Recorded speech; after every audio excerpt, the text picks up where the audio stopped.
मुख्यमंत्र्यांच्या अध्यक्षतेखाली ओबीसी नेत्यांची बैठक झाली आणि या बैठकीत जीआरवरून घमासान पाहायला मिळालं।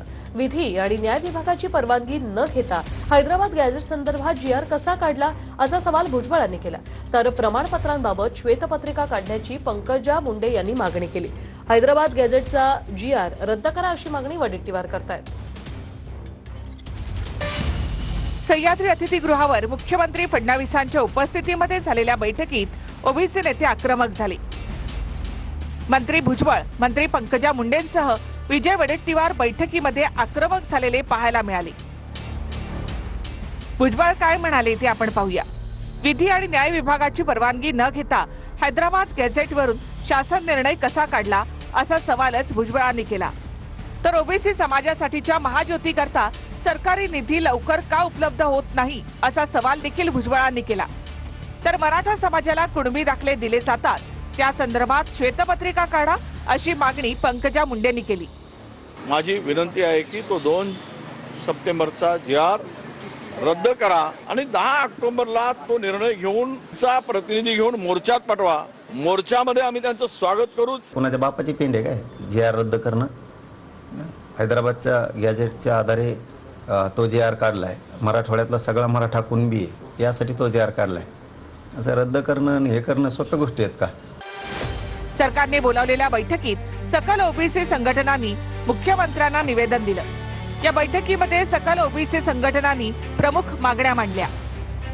त्यामध्ये 2 सप्टेंबरला सरकारनं काढलेला शासन निर्णय ओबीसीला धक्का लावणारा असून तो रद्द करावा।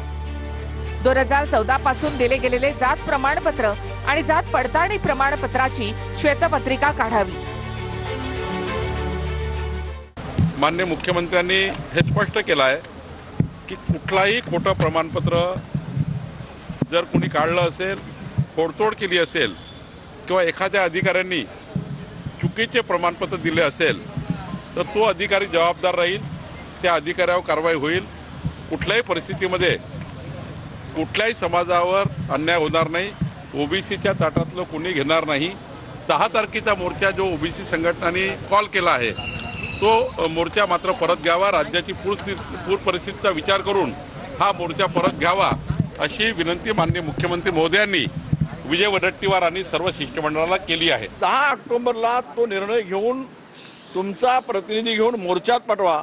सरकारची भूमिका सकारात्मक आहे का हे त्या ठिकाणी दिसल्यानंतर सकल ओबीसी समाज त्या संदर्भातला निर्णय तो घेईल। त्याचे गेलेला माणूस रावते ते जातीनं पछाडलेलं आहे। जातीवादाचा नरकासूर आहे अलिबाबा। देव जातीवादाचा अलिबाबा नरकासूर आहे तो।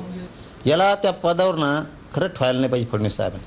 फडणवीस साहेबांना 7.5 जर या सरकारच्या मागची काढायची असेल तर त्याला हुसकून देणं गरजेचं आहे तिथून लवकर। हा तिला आता कसं आहे शेवटी एखाद्याचं काय असतं बोगस आरक्षण खाऊन रक्तसुद्धा बोगस झालेलं असतं। त्याला नावेलाच असतो, त्याला कोणी काय करू शकत नाही ना। मराठ्यांचं वाटोळं करण्यासाठी किती उताळे झालेत हे बीड जिल्ह्याच्या खूप लक्षात आलं।